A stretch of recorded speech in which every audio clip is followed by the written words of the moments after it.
بسم الله الرحمن الرحيم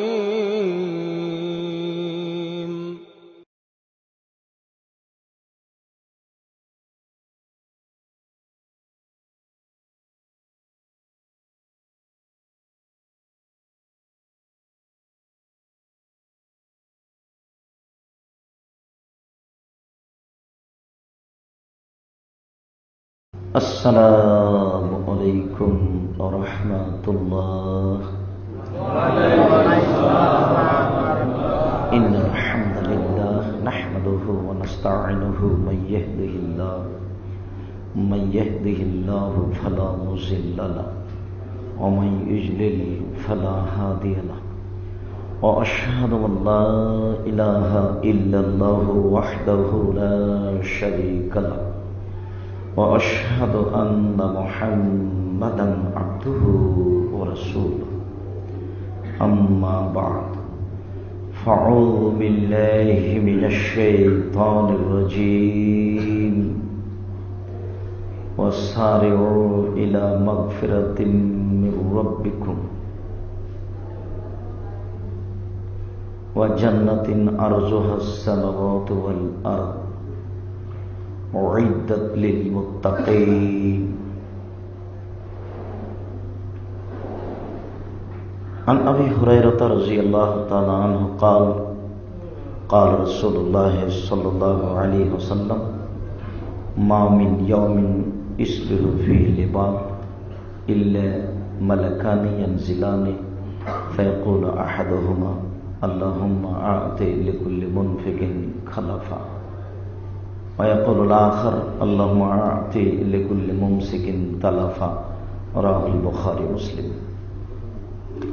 عن أسماء رضي الله تعالى عنها قالت قال رسول الله صلى الله عليه وسلم أنفقي ولا تحصي فيحصي الله عليك ولا توعي فيعي الله عليك وارزقي ما استطعت. رواه البخاري ومسلم. عن أبي هريرة رضي الله تعالى عنه قال قال رسول الله صلى الله عليه وسلم قال الله تعالى يا ابن آدم أنفق عليك. رواه البخاري ومسلم. সম্মানিত উপস্থিতি, প্রশংসা আল্লাহর জন্য, শান্তি অবতীর্ণ হোক আল্লাহ রাসূলের উপর সাল্লাল্লাহু আলাইহি ওয়াসাল্লাম। আজকের আসরের পরে আমাদের সংক্ষিপ্ত বক্তব্যের বিষয় সাধারণ দান।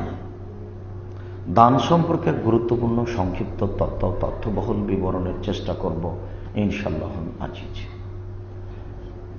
যেসব মাধ্যমে আল্লাহ তাআলা সরাসরি জান্নাতের কথা বলেছেন, যেসব ইবাদতের মাধ্যমে সহজে জান্নাত পাওয়া যায়, তার একটি গুরুত্বপূর্ণ ইবাদত হচ্ছে দান। যেসব মাধ্যম দিয়ে আল্লাহকে খুব বেশি বেশি সন্তুষ্ট করা যায়, তার একটি বড় মাধ্যম হচ্ছে দান। বরং ইবাদতের একটি ব্যতিক্রম ইবাদত দান, যা দিয়ে আল্লাহ তাআলার রাগ ক্রোধ মিটে যায়। মানুষ যখন পাপ করে তখন আল্লাহ তাআলা তাকে শাস্তি দেওয়ার ইচ্ছা করেন।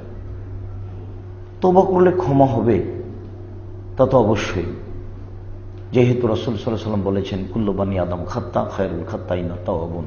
আদম সন্তানই পাপী, আর ওরাই ভালো মানুষ যারা পাপ করে ক্ষমা চায়। এরপরেও যখন মানুষ পাপ করে তখন আল্লাহ তাআলা তার জন্য ব্যবস্থা করেন জাহান্নাম। যেমন জান্নাতের ব্যবস্থা করেন, যেমন নেকি করলে ব্যবস্থা করেন জান্নাত। আব্দুল্লাহ ইবনে আব্বাস রাদিয়াল্লাহু তাআলা আনহু বলেন রাসূল সাল্লাল্লাহু আলাইহি ওয়াসাল্লাম বলেছেন, আল্লাহ তাআলা বলেন হাদিসে কুদসি, আ'দাতু লিইবাদিয়াস সালিহিনা, আমি আমার ভালো বান্দাদের জন্য এমন কিছু রেখেছি। যখন যারা ভালো আমল করবে, নেকি করবে, তখন আল্লাহ তাদের জন্য জান্নাতের ব্যবস্থা করেছেন। পাপ করলে আল্লাহ জাহান্নামের ব্যবস্থা করেছেন। তা হাদিসে কুদসি আল্লাহ তাআলা বলেন, আ'দাতু লিইবাদিয়াস সালিহিনা, আমি আমার ভালো বান্দাদের জন্য, পুরুষ নারীর জন্য এমন কিছু ব্যবস্থা করেছি মারাত আইনুন, যেটা চোখ কোনোদিন দেখেনি। মানুষের চোখ অনেক কিছু দেখেছে। মানুষের চোখ দেখেছে আগ্রার তাজমহল, মানুষের চোখ দেখেছে কলিকাতার হাওড়ার ব্রিজ, মানুষের চোখ দেখেছে ইরাকের ব্যাবিলনের ঘণ্টা, মানুষের চোখ দেখছে ফ্যাক্স মেশিন, মোবাইল। 50 বছর পরে, 5000 বছর পরে আরো অনেক কিছু দেখবে। এরপরেও জান্নাত এমন কিছু যা মানুষের কোনোদিন চোখ দেখতে পারে না। তিনি বলেন, ওমা সামিয়াত ওজনুন, মানুষের কান কোনোদিন শোনেনি। মানুষের কান শুনেছে দৈত্যরাজের কাহিনী, মানুষের কান শুনেছে 7 সমুদ্র 13 নদী পারে কি আছে। এরপরেও জান্নাত এমন কিছু যেটা মানুষের কান কোনোদিন শোনেনি। কি দিয়ে বুঝায় আপনাকে আমি জান্নাত কি জিনিস? আল্লাহ তাআলা তার ভালো পুরুষ নারীর জন্য প্রস্তুত করেছেন। তিনি বলেন, ওমা খাতারা বেকালবে বাসার, জান্নাত এমন কিছু যেটা মানুষের অন্তর কোনোদিন ভাবতেও পারে না। মানুষের তো অন্তর ভাবে যে আমি কাবা ঘরে চলে যাব, আমি আমেরিকা হোয়াইট হাউসে চলে যাব, আমি কোটি টাকার মালিক হব, আমি ঢাকা শহরে এরকম একটা বাড়ি তৈরি করব, সেখানে অনেক কিছু থাকবে। মানুষের অন্তর অনেক কিছু ভাবে। এরপরেও জান্নাত এমন কিছু যেটা মানুষের অন্তর কিয়ামত পর্যন্ত কোনোদিন ভাবতে পারবে না। কি দিয়ে বুঝায় আপনাকে আমি জান্নাত কি জিনিস? আল্লাহ তাআলা বলছেন, আ'দাততু লিইবাদিয়াস সালিহিনা, আমি আমার ভালো বান্দাদের জন্য এমন কিছু প্রস্তুত করেছি যা কোনোদিন চোখ দেখেনি, যা কোনোদিন কান শোনেনি, যা কোনোদিন অন্তর ভাবেনি। তার নাম জান্নাত। যখন মানুষ পাপ করে তখন তার জন্য জাহান্নাম অপেক্ষা করে। যখন মানুষ পাপ করে তখন আল্লাহ তাকে জাহান্নামে দিবেন এই হিসাব করেন, তার উপরে আল্লাহ রাগ করেন, ক্ষেপে যান। কিন্তু মানুষ যখন দান করে তখন তার এ দান আল্লাহর রাগকে মিটিয়ে দিতে পারে। এটা ব্যতিক্রম ইবাদত। সম্মানিত উপস্থিতি, আমরা দান সম্পর্কে এক গুরুত্বপূর্ণ বিবরণের চেষ্টা করব ইনশাআল্লাহ আজিজ। আল্লাহ তাআলা বলেন, ওয়াসারিউ ইলা মাগফিরাতিম মির রাব্বিক, হে পৃথিবীর পুরুষ নারী, তোমরা দ্রুত এগিয়ে যাও তোমাদের প্রতিপালকের ক্ষমার দিকে। মানুষ দ্রুত এগিয়ে যাচ্ছে পয়সার দিকে, নারীর দিকে। মানুষ দিন রাত ভাবে টাকা, দিন রাত ভাবে নারী। আল্লাহ তাআলা বলছেন, তোমরা দ্রুত আগাও, দিন রাত ভাবো তোমাদের প্রতিপালকের ক্ষমা। কি করলে ক্ষমা হতে পারে? কি বললে ক্ষমা পাওয়া যেতে পারে? আরেকটা জিনিসের দিকে তোমরা দ্রুত আগাও, ও জান্নাত, জান্নাতের দিকে। আরজুহাস সামাওয়াতু ওয়াল আরজ, যেই জান্নাতের ব্যবধান আকাশ জমিনের ব্যবধান। সম্মানিত উপস্থিতি, মাটি থেকে আকাশের ব্যবধান যত, জান্নাতের ব্যবধান তত। কি দিয়ে বুঝায় আপনাকে আমি জান্নাতের ব্যবধান কত? রাসূল সাল্লাল্লাহু আলাইহি সাল্লামের যুগে একটা দ্রুতগামী ঘোড়া 500 বছর দৌড়ালে যত যেত, জমিন থেকে আকাশের ব্যবধান ছিল তত। এখন সবচেয়ে দ্রুতগামী বিমান 500 বছর উড়ে গেলে যত যাবে, জমিন থেকে আকাশের ব্যবধান তত। 50 বছর পরে, 5000 বছর পরে মানুষের তৈরি সবচেয়ে দ্রুতগামী বাহন 500 বছর উড়ে গেলে যত যাবে, জমিন থেকে আকাশের ব্যবধান তত। কি দিয়ে আপনাকে আমি বুঝাই জমিন থেকে আকাশের ব্যবধান কত? কি দিয়ে আপনাকে আমি বুঝাবো জান্নাতের ব্যবধান কত? আল্লাহ তাআলা বলছেন, তোমরা দ্রুত ছুটে যাও জান্নাতের দিকে। যে জান্নাতের ব্যবধান হচ্ছে, প্রশস্ততা হচ্ছে আকাশ জমিনের ব্যবধান। এরকম জান্নাতের মানুষ প্রয়োজন করে তা বোঝা যায় না। কই আপনাকে বোঝা যাচ্ছে কি? আপনি তো সকাল থেকেই ঘুমানো পর্যন্ত দিনরাত টাকা নিয়ে ভাবছেন, তার উপরন্তু আবার এটা বেরায়েত, মানে কাপড় আর ছেলেদেরকে বাজেট দিতে হবে ঈদ উপলক্ষে 5-6 হাজার, আর খাওয়া আর ইফতারি। আমি আপনাদের উপরে দুর্বল এই কথা নই, তবে যা আমি দেখছি দীর্ঘদিন থেকে সে ভিত্তিতেই বলছি। খাওয়ার অভাব নেই, দাওয়াতের অভাব নেই, কাপড় চুপড়ের অভাব নেই। ঈদ উপলক্ষে 5,000 10,000 ছেলে মেয়েকে টাকা দিতে হবে, তারা আনন্দ ফুর্তি করবে, এই বাজেটের অভাব নেই। কিন্তু আপনি কি কোনো সময় দ্রুত আগাচ্ছেন? ক্ষমা কোথায় আছে? আপনি কি দ্রুত আগাতে পারছেন সেই জান্নাতের দিকে, যে জান্নাতের ব্যবধান আকাশ জমিনের ব্যবধান? আব্দুর রাজ্জাক সাহেব, আমরা জানতে চাচ্ছি দ্রুত কি করলে আগানো যায়। জি, সেটা আল্লাহ তাআলা পরের অংশে বলেছেন। আল্লাহ তাআলা বলছেন যে এই জান্নাত তৈরি করা হয়েছে উইদ্দাত লিল মুত্তাকিন, পরহেজগার। যে আলোচনাটি জনাব হারুন সাহেব করছিলেন, তাকওয়া দিয়ে আল্লাহকে সন্তুষ্ট করা যায়, তাকওয়া দিয়ে জান্নাত পাওয়া যায়। আল্লাহ তাআলা বলছেন যে এই জান্নাত আমি প্রস্তুত করেছি পরহেজগার মানুষের জন্য। পরহেজগার উর্দু শব্দ, যার বাংলা ভাষাতে বোঝা যেতে পারে অপছন্দ কথা ও কর্ম থেকে বিরত থাকে সেই পরহেজগার। আল্লাহর সন্তুষ্টিতে কাজ করে যে সেই পরহেজগার। দেখেন তো আমরা কিভাবে পরহেজগার হতে পারি। আল্লাহ তাআলা বলছেন আল্লাযীনা ইনফিকুনা ফিস-সাররাই ওয়ায-যাররাই ওয়াল-কাযিমিনাল গায়জ ওয়াল-আফিনা আনিন-নাস। অত্র বিবরণে পরহেজগার বলতে আল্লাহ তাআলা 3 শ্রেণীর মানুষকে বলেছেন, বা 3টি গুণের কথা বলেছেন।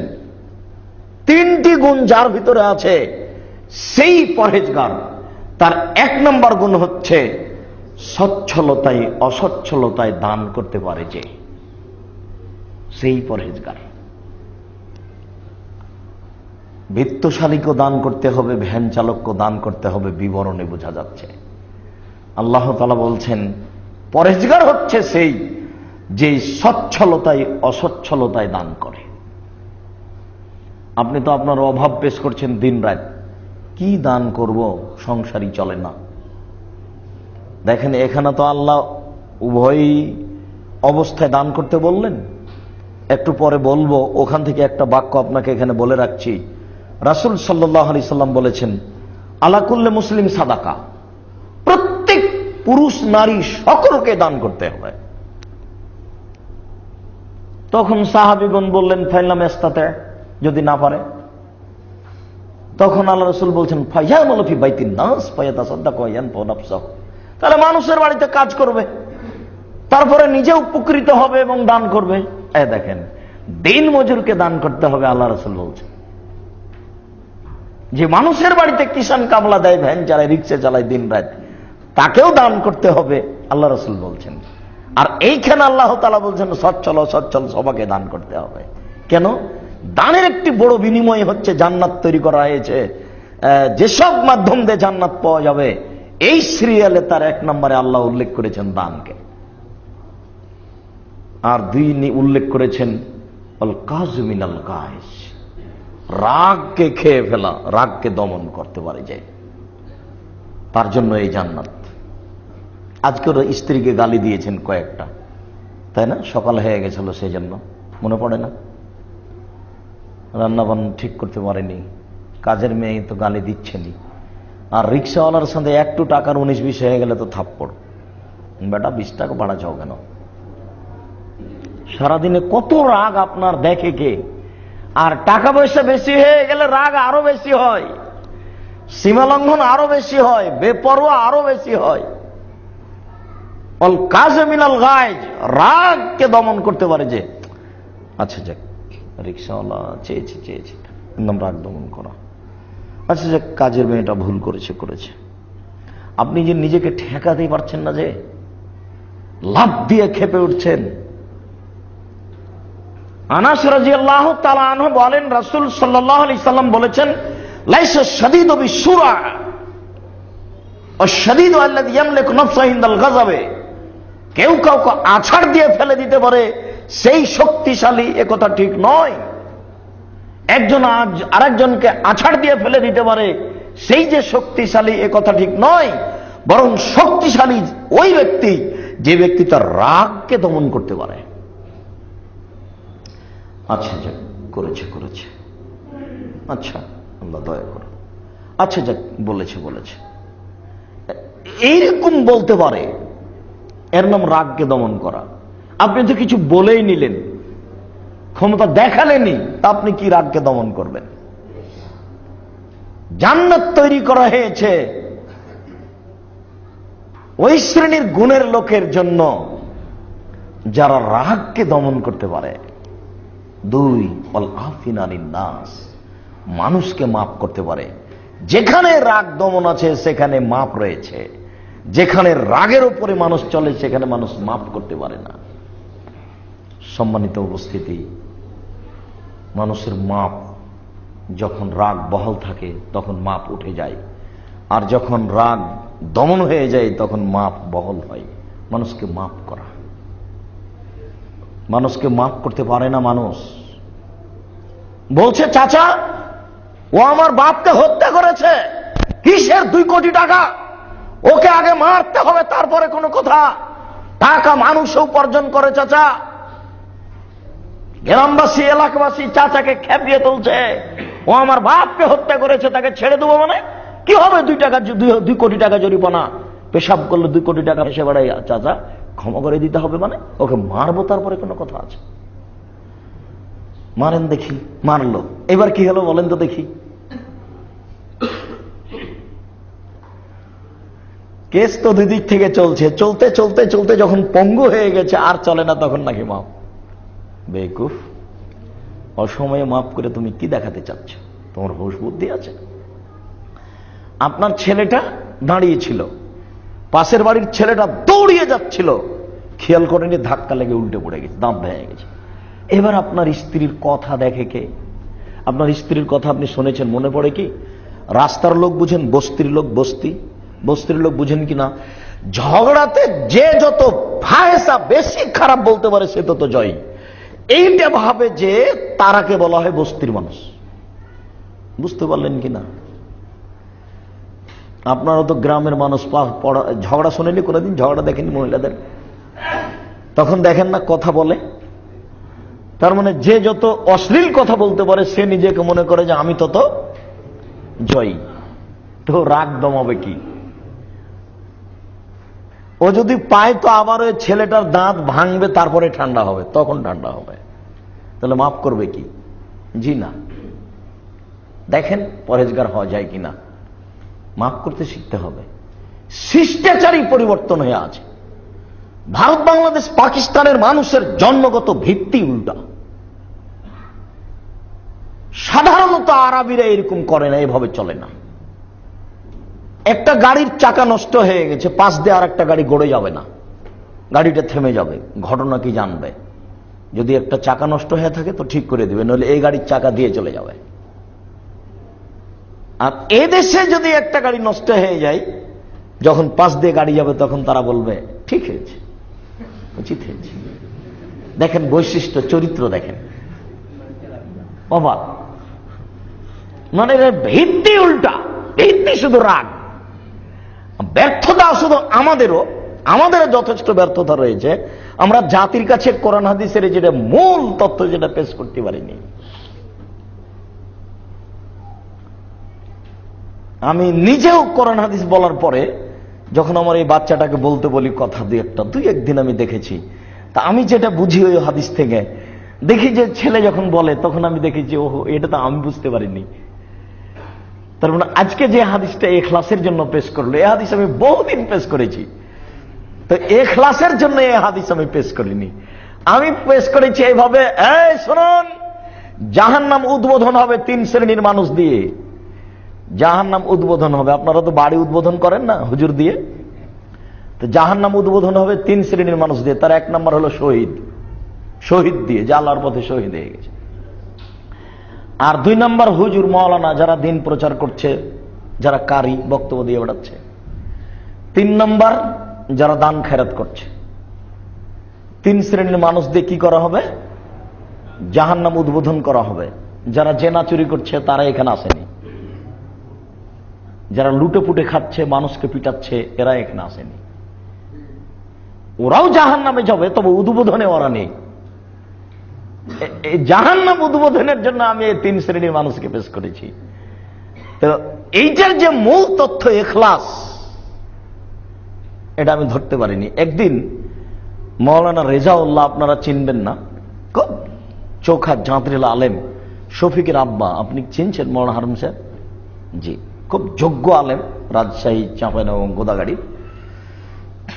আমি একদিন বক্তব্য দিচ্ছি, তো আমি বলছি যে মানুষ ইহুবলে আখিয়ে মা ইহুবলে নাফসিহি, মোমেন হচ্ছে ওই যে নিজের জন্য যেটা ভালোবাসে আর একজনের জন্য সেটা ভালোবাসে। তো ছিঁড়ে টাকাটা পরে দিতে হবে, ভালো টাকা আগে দিতে হবে। এটা হলো নিজের জন্য যেটা ভালোবাসা, অপরের জন্য সেটা ভালোবাসা। তো মানুষ পকেট থেকে বের করে যে মানুষকে টাকা দিবে, তা আগে কোনটা দিতে হবে? নতুনটা। আর নতুন দিতে দিতে দিতে ছেড়েটা পরে আপনার কাছে থাকবে, চলবে বা চলবে না আপনার কাছে বন্ধ হোক, কিন্তু আগে আপনি ছেড়েটা দেওয়ার চেষ্টা করবেন না, তাহলে আপনি মোমেন নন। এখন বক্তব্য শেষে মাওলানা রেজাউল্লাহ বলছেন, আব্দুর রাজ্জাক, হাদিসের যে এটাই সারমর্ম আমি তো বুঝতে পারিনি কোনোদিন। আমি তো বহুদিন থেকে হাদিস পড়াচ্ছেন মানুষের সামনে, বলেন যে হাদিসের যে সারমর্ম এটাই, তা তো আমি বুঝতে পারিনি। বহু মানুষের সামনে সুলতানগঞ্জ মাদ্রাসার ফিল্ডে অনেক সময় বোঝা যায় না।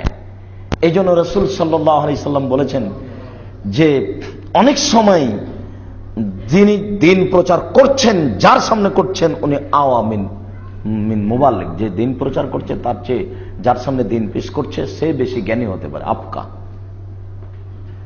ধরতে পারে বেশি। সম্মানিত উপস্থিতি, আল্লাহ তাআলা বলছেন তোমরা দ্রুত এগিয়ে যাও আল্লাহর ক্ষমার দিকে, জান্নাতের দিকে, যে জান্নাত প্রস্তুত হয়েছে, প্রস্তুত করা হয়েছে পরহেজগার মানুষের জন্য। অত্র বিবরণে পরহেজগারের প্রথম শ্রেণীর মানুষ হচ্ছে যারা সচ্ছলতায় অসচ্ছলতায় দান করে।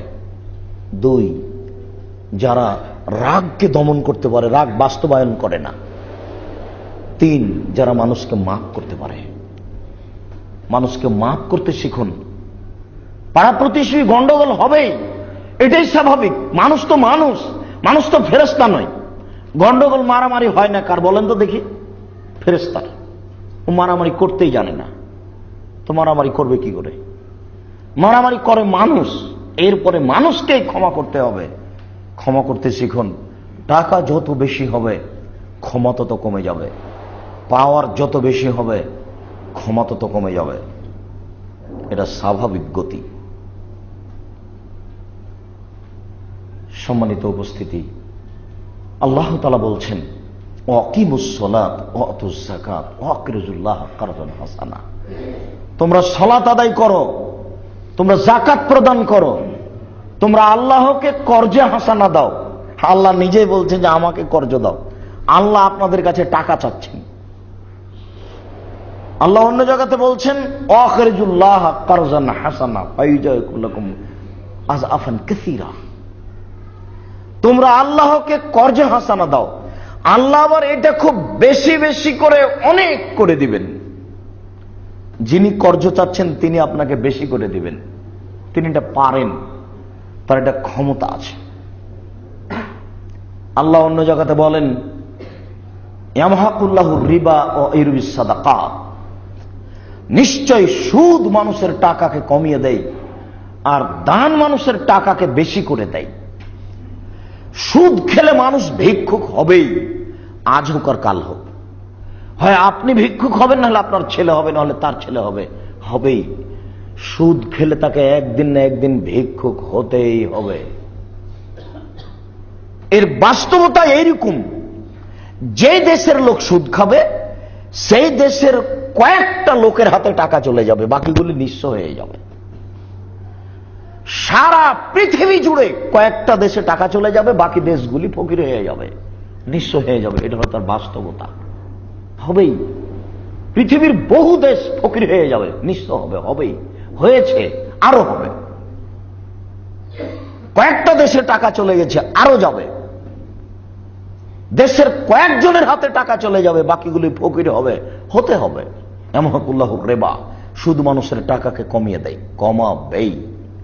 আপনার ছেলে না হয় তার ছেলে, আজ হোক আর কাল হোক, তাকে ভিক্ষুক হতেই হবে। সেই দিন দেরি নেই যেদিন আপনার ছেলে মানুষের কাছে এভাবে ভিক্ষা চাইবে। আপনি বুঝতে পারছেন না যে 50 লক্ষ টাকা আমার ব্যাংকে ছিল, 1 বছর পরে দেখি বাপ রে বাপ, তাই 60 লক্ষ। কোনো কিছু লাগেনি, কোনো রিস্ক নাই। কোনো রিস্ক আছে কি? কাকে 5 লক্ষ টাকা ব্যবস্থা করতে দিবেন? ব্যবস্থা করতে 5 লক্ষ টাকা দিয়েছেন, তার 3 মাস পরে বলছে যে টাকাই নাই। আপনাকে লাভ দেব কি? টাকাই নাই। তাহলে ওই বুদ্ধিমান, ব্যাংকে রাখি, টেনশন মুক্ত, লাখ লাখ টাকা নেন, খান। চিরদিন থাকবে না সর্বশক্তিমান তিনি। সুদখোরকে ভিক্ষুক হতেই হবে, আজ হোক আর কাল হোক। পরের অংশে আল্লাহ বলেন, দান মানুষের টাকাকে বেশি করে দেয়। এই কথা বোঝা কঠিন। আমি 100 টাকা থেকে 10 টাকা যদি দান করি আর 90 টাকা যদি বাক্সে রেখে দিই, 1 বছর পরে যদি বের করি 90 টাকাই থাকবে। তো আল্লাহ বেশি করেন বলছেন যে,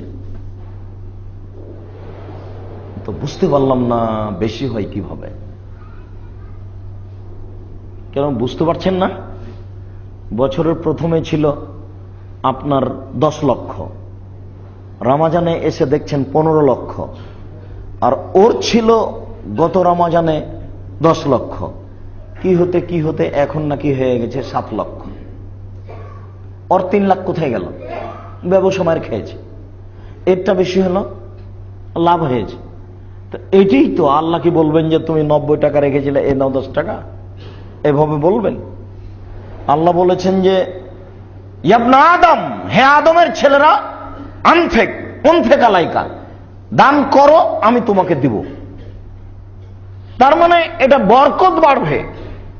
আয়েশা রাদিয়াল্লাহু তাআলা আনহা বলেন, আল্লাহ রাসূল যখন দুনিয়া থেকে চলে গেলেন তখন বাড়িতে ছিল অর্ধ সা আটা, সোয়া কেজি আটা থেকে রুটি বানাই খাই।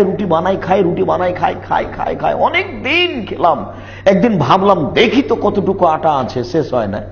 মাপার পরে দেখি 2 দিন পর আর নাই। তার মানে মাপলে বরকত কমে যায়। বহুবার বলেছি আপনাকে, যেই পাত্রে চাউল আছে ওই চাউল মাপবেন না, কয়দিন খেলেন। প্রতিদিন যদি হাফ কেজি করে খেজুর কিনেন, প্রতিদিনই শেষ হবে। আজকে একটা 10 কেজির 20 কেজির কার্টন নিয়ে আসেন, একদিক খুলে দিয়ে আপনার স্ত্রী প্রতিদিন 250-300 করে বের করবে, রমাজান শেষ হয়ে যাবে, শেষই হবে না। বরকত হবেই, হতে হবে। এটা আল্লাহর বিধান, এটা আল্লাহ রাসূলের নীতি, এটা আল্লাহর নীতি, এটা হবেই, কাউকে বলা লাগবে না। আল্লাহ রাসূল বলছেন, কিলু তামাকুম ফাইন ফিল বারাকা, চাউল মেপে রান্না করেন, আটা মেপে রুটি বানান, ওতে বরকত হবেই, বেশি হবেই, আপনাকে বলা লাগবে না, চিন্তা ভাবনা করা লাগবে না। এরযুকু মাইয়াশা বেগাইরে হিসাব, তিনি রুজি মানুষকে দিয়া থাকেন হিসাব ছাড়াই। অতএব টাকা বেশি হবেই। দান করলে তার সম্পদ বেশি হবে, কোনোদিনই কমবে না। আবু হুরায়রা রাদিয়াল্লাহু তাআলা আনহু বলেন, রাসূল সাল্লাল্লাহু আলাইহি ওয়াসাল্লাম বলেছেন, মা নাকাসাত সাদকাতুন মিন মালিন, দান মানুষের টাকাকে কমায় না, দান মানুষের টাকাকে বেশি করে। আল্লাহ তাআলা বলেন, তোমরা আমাকে কর্জ দাও, আমি তোমাদের বেশি করে দিব। আবু হুরায়রা রাদিয়াল্লাহু তাআলা আনহু বলেন, রাসূল সাল্লাল্লাহু আলাইহি ওয়াসাল্লাম বলেছেন, মা মিন ইয়াউমিন ইসবিহুল ইবাদু ফিহি, এমন কোন দিন নেই যে দিনে মানুষ সকাল করে, মালাকানি ইয়ানজিলানে, সেই দিনে 2 জন ফেরেশতা আকাশ থেকে নেমে আসেন। প্রত্যেক দিন সকালে আকাশ থেকে 2 জন ফেরেশতা নেমে আসেন। ফায়াকুলু আহাদুহুমা, 2 জনের একজন বলেন, আল্লাহুম্মা আতি লিকুল্লি মুনফিকিন খালাফা, আল্লাহ যে যতটুকু দান করলো তুমি তার ততটুকু পূর্ণ করে দাও। ফেরেশতা দিন রাত বলছেন, পূর্ণ হবে না মানে? হবে অবশ্যই, আপনি বুঝতে পারেন আর না পারেন, আমি বুঝতে পারি আর না পারি।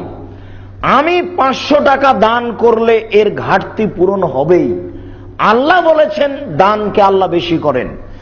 আল্লাহর রাসূল বলছেন যে ফেরেশতা বলেন যে আল্লাহ যেটুকু দান করেছে তুমি সেটুকু পূর্ণ করে দাও।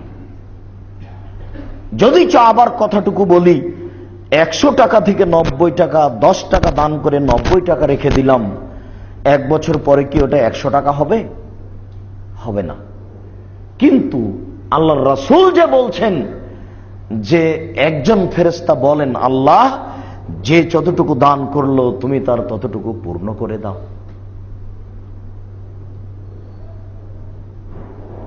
আল্লাহ তাআলা বলছেন আদম সন্তান তুমি দান করো আমি দিব। সেটাই বরকত, সেটাই শান্তি, সেটাই ধীরে ধীরে দেখলেন যে আপনি কয়দিন পরে একটা ভ্যান কিনলেন, কয়দিন পরে একটা গাড়ি কিনলেন, কয়দিন পরে আপনি জমি কিনলেন, দেখি বাড়ি তৈরি করেছেন। এখন যদি আপনি বলেন আব্দুর রাজ্জাক সাহেব বিদ্যা বুদ্ধি দিয়ে কাজ করেছি, যদি তাই হয় তাহলে ঢাকা শহরে এমনও কতগুলো মালিক আছে একেবারেই ভোদাই, একবারে সাইন করতে জানে না, সিগনেচার করতে জানে না, কোটি কোটি টাকার মালিক, তার অধীনে কর্মচারী আছে কয়েকশো মাস্টার ডিগ্রি পাস, যারা হিসাব বিভাগে মাস্টার ডিগ্রি করেছে। তাই না ভাই? এমন নাই ঢাকাতে? আপনাদের চোখের সামনে ও ভালো করে সিগনেচারই জানে না, মানে কত কর্মচারী আছে তার মাস্টার ডিগ্রি পাস, হিসাব রক্ষক আছে তার। তা আপনি যে বললেন যে আব্দুর রাজ্জাক সাহেব আমি বিদ্যা বুদ্ধি দিয়ে করেছি, ভুল হিসাব। আপনি বিদ্যা বুদ্ধি দিয়ে করেননি, এটাই আল্লাহ দিয়েছে, এটা আপনাকে মেনে নিতে হবে, নইলে বোকা মানুষটা এত টাকার মালিক কি করে হলো? তাহলে অধীনে কর্মচারী মাস্টার ডিগ্রি পাস কেন? 20 বছর থেকে চাকরি করছে ওই লোকটা, ওই ভোদায় লোকটার অধীনে 20 বছর থেকে কিছু করতে পারেনি। হিসাব করতে হবে না, আল্লাহ দেন এই কথা মেনে নিতে হবে। আপনার বিদ্যা বুদ্ধি দিয়ে হয় এ কথা ঠিক নয়, আপনাকে চেষ্টা করে যেতে হবে এই কথা ঠিক। আল্লাহ মানুষের অর্থ সম্পদকে বেশি করে দেয়, আল্লাহ ফেরেশতাকে লাগিয়ে দিয়েছেন, ফেরেশতা তুমি দিন রাত বলো আমাকে, আমি যে যতটুকু দান করে আমি যেন তার পূর্ণ করে দিই, তাহলে বেশি হবে, হচ্ছে, হবেই। অপরজন ফেরেশতা বলেন আল্লাহুম্মা আতি লিকুল্লি মুমসিকিন তালাফা, যে যতটুকু দান করলো না তার তুমি ততটুকু ধ্বংস করে দাও। এইবার কোথায় ধ্বংস? খালি আজকের হিসাব নিকাশ করে নিয়ে 50,000 টাকা লাভ হয়েছে, 1 লক্ষ টাকা লাভ হয়েছে, নিয়ে বাড়িতে ঢুকছেন রাত্রি 10টার দিকে। ইতিমধ্যে রিং হচ্ছে ছোট বোন, কি খবর? ভাইয়া ভাইয়া ভাইয়া তোমার ভাই না গাড়িতে চলে উল্টে পড়ে হাত ভেঙে গেছে, 40,000।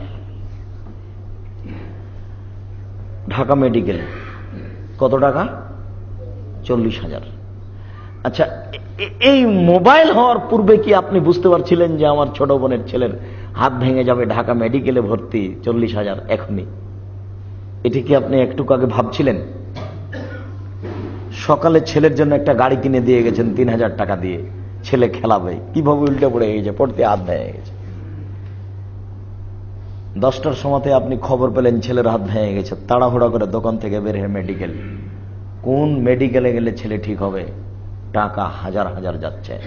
5 মিনিট আগে কি ভেবেছিলেন এটা? টাকা ধ্বংস হবেই, আপনাকে বলা লাগবে না। কিভাবে টাকা ধ্বংস হবে এই কথা আপনাকে ভাবা লাগবে না, এমনিতেই হবে। আল্লাহর নবী বলেছেন যে ফেরেশতা অপরজন বলতে থাকেন আল্লাহ যে যতটুকু দিল না তুমি তার ততটুকু ধ্বংস করে দাও, হবেই। এ কারণে তো রাসূল সাল্লাল্লাহু আলাইহি ওয়াসাল্লাম দানের উপরে গুরুত্ব আরোপ করতে গিয়ে কৃপণ তার সাইডকে খুব কঠিন ভাবে বলেছেন। তিনি বলেছেন লা ইয়াদখুলুল জান্নাতা বাখিল, কৃপণ জান্নাতে যাবে না। তিনি বলছেন সালাসাতুন মুহলিকাতুন, 3 শ্রেণীর মানুষ ধ্বংস হয়, তার 1 শ্রেণীর মানুষ হচ্ছে শহুন মুতা, যে কৃপণতাকে মেনে চলে, দিতে চেয়ে দেয় না, দিব কি দিব না, দিব কি দিব না, দেয় না, দিতে পারে না, ফকিরকে টাকা দিতে চায় না, কমি খারেজি মাদ্রাসা দান করতে পারে না, মনটা একটু খাটো হয়ে যায়, দিব কি দিব না, দিতে পারে না, দিতে চায় না। আল্লাহ তাআলা বলছেন, আল্লাহ রাসূল সাল্লাল্লাহু আলাইহি ওয়াসাল্লাম এভাবে বলছেন যে 3 শ্রেণীর মানুষ ধ্বংস হবেই, জাহান্নামে যাবেই। তার এক শ্রেণীর মানুষ হচ্ছে সহনমতা, যে কৃপণতাকে মেনে নেয়। রাসূল সাল্লাল্লাহু আলাইহি সাল্লাম বলেন, ওয়াত্তাকু শুহা ওয়া শুহা আহলাকা মান কানা ক্বাবলাকুম, তোমরা কৃপণতা থেকে বাঁচো, তোমরা কৃপণতা থেকে বাঁচো। কৃপণতা পূর্বের মানুষকে ধ্বংস করেছে।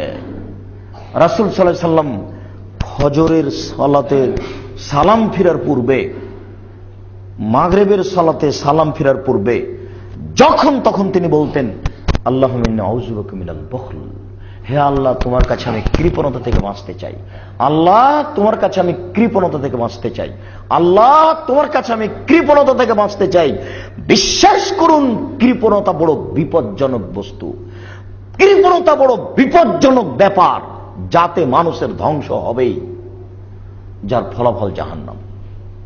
এমনি রাসূল সাল্লাল্লাহু আলাইহি সাল্লাম বলেননি যে দিন মজুরকে দান করতে হবে, এমনি আল্লাহ তাআলা বলেননি সচ্ছলকে দান করতে হবে, অসচ্ছলকে দান করতে হবে।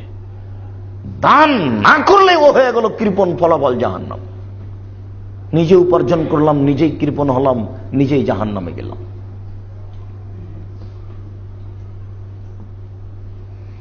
আসমা রাদিয়াল্লাহু তাআলা আনহা বলেন, রাসূল সাল্লাল্লাহু আলাইহি ওয়াসাল্লাম বলেছেন, আসমা আনফিকি, আসমা তুমি দান করো, ওয়ালা তুসি, কখনো গণনা করবা না। কাল দিয়েছি 10,000, আজ দিলাম 5,000, কাল দিয়েছি 500, প্রথম রমজানে দিয়েছি 700, আজকে দিলাম, এইরকম ভাবে হিসাব করবে না কখনো। মাথাতে আনবে না কয় টাকা দিলাম, শুধু খালি হিসাব করো যে আজকে কিছু দান করব, পরের দিন কিছু দান করব। 2 হাত দিয়ে রমজান মাসকে ধরেন, লুটে নেন নাকি, ধরতে হবে যে কোনো মূল্যে, বেদাত ত্যাগ করতে হবে। রহমতের মাসকে ধরে নিতে হবে। রমজান আসলে আকাশের দরজা খোলা কেন, কি দরকার? রমজান মাস আসলে জান্নাতের দরজা খোলা কেন, কে যাবে জান্নাতে? রমজান মাস আসলে রহমতের দরজা খোলা, তার মানে রহমত তো আল্লাহর আছেই। এমন অপরিসীম বেহিসাব রহমত তোমরা মুখে আর হাতে করে আর বলে লুটে নাও। রমজান মাস আসলে জাহান্নামের দরজা বন্ধ, তাহলে কেউ জাহান্নামে যাবে না? অন্য সময় যায় নাকি? না, সব আল্লাহর দয়া, কিচ্ছু না। রমজান মানে দয়া আর দয়া।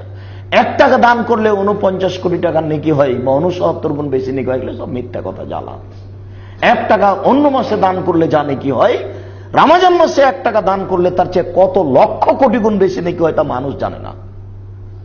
রমজান মাস কত দয়ার মাস, কত রহমতের মাস, এটা মানুষের হিসেবই নাই। এমনিতেই প্রত্যেক দিন আকাশ থেকে বলা হচ্ছে সব সময়, ইয়া বাগিয়াল খাইর আকবেল, হে কল্যাণকামী, যারা তোমরা নেকি নিতে চাচ্ছ, পাপ মোচন করতে চাচ্ছ, তোমরা দ্রুত আগে আসো, লুটে নাও নেকি আর রহমত। মানুষ তো বুঝতে পারে না। ইয়া বাগিয়া শাররে আকসির, হে পাপী তুমি একটু থামো। এই বাক্যটার হুবহু বর্তমান পরিস্থিতি। বর্তমান পরিস্থিতি রমজান মাসের এত বিরোধী, বর্তমান পরিস্থিতি দয়ার এত বিরোধী, বর্তমান পরিস্থিতি পাপ থেকে বিরত থাকো এই বাক্যের এত বিরোধী। রহমতের 1 নাম্বার বিরোধী কাজ হচ্ছে ব্যবসা বাণিজ্য। 11 মাস যত টাকা ইনকাম করেছে, 1 মাসে তার চেয়ে বেশি ইনকাম করবে। সবাই টাকার পিছনে লেগেছে। হন্যে এত টাকা ইনকাম করলে ইবাদত হবে কিভাবে? আর আপনার ছেলে 3টা জামা কিনবে, ওইদিকে দোকানওয়ালা ব্যস্ত, এত জামা আমাকে সংগ্রহ করাই লাগবে। 6 মাস থেকে দর্জি ব্যস্ত হয়ে আছে, জামা কাপড় নিয়ে ব্যস্ত। 6 মাস পরে রমজান আসবে, তার প্রস্তুতি। সবাই ব্যস্ত রমজান, মানে শুধু ব্যবসা বাণিজ্য, টাকা আর টাকা। যেখানে এত টাকা সেখানে রহমত থাকতে পারে না।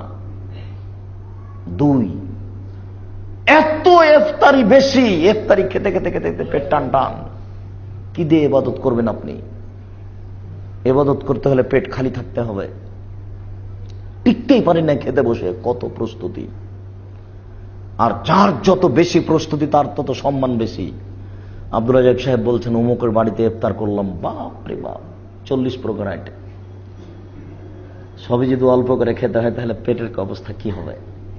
ইবাদত করবেন কি দিয়ে? আয়েশা রাদিয়াল্লাহু তাআলা আনহা বলেন, এজা দাখালা আশরুল আওয়াখির সাদ্দা মিজারাহু, যখন রমজানের শেষ দশক আসতো তখন আল্লাহ রাসূল লুঙ্গি গুটিয়ে নিতেন। তার মানে উনি জমিতে নামবেন নাকি? লুঙ্গি গুটিয়ে নেই যে জমিতে নামে চাষ করতেছে। তো রাসূল সাল্লাল্লাহু আলাইহি ওয়াসাল্লাম লুঙ্গি গুটিয়ে নিচ্ছেন মানে কি? ইবাদতের প্রস্তুতি নিচ্ছেন, ইবাদত করবেন এই জন্য।